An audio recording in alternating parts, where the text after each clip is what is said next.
Well, all eyes are on the border, where 1 week from now, a policy that allows Border Patrol agents to turn away migrants over COVID concerns is set to end. But on the ground right now, it's already a chaotic situation. El Paso reaching its breaking point with large numbers of migrants coming in before the cold. Correspondent Marky Martin joins us live in Texas. Marky, some people there are really worried the situation could get even worse.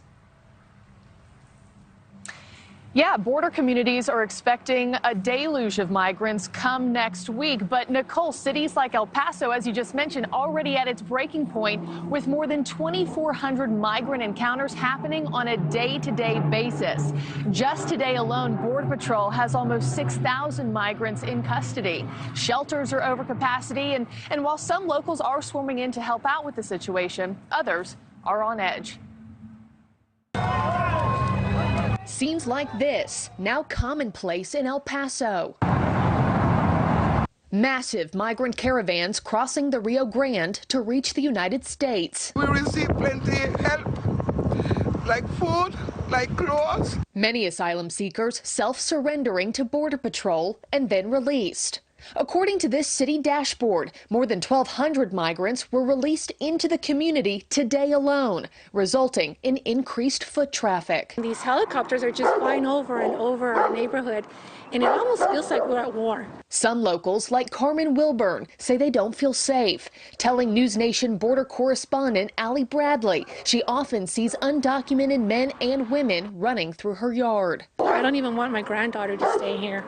It's scary. Just down the street, Josie Martinez says she gets approached by them in the neighborhood. I was getting in my car, and they asked me if I could please give them a ride to a motel or somewhere.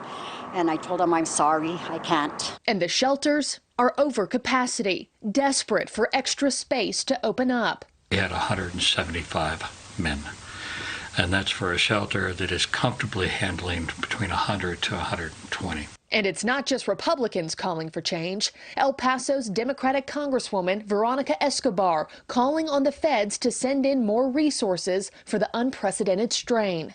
Absolutely unsustainable and frankly an unacceptable situation. And with just a week before Title 42 is set to end, migrants telling NewsNation they see the U.S. border as open, not closed. Frontera abierto o cerrado? Abierto. Abierto. Yeah, abierto, meaning open. And Nichole, the other piece of the puzzle that you mentioned right off the top that we have to reiterate here is we're also a week out from winter. I mean, just overnight this morning feels like temperatures were below freezing, so you have a rush of migrants trying to come into the United States from their long journeys. DHS sources also confirming with NewsNation last month alone, more than 73,000 migrants successfully evaded law enforcement. Border Patrol also confirming with NewsNation they do have contingency plans in place to start processing migrants at El Paso ports of entry when Title 42 ends next week.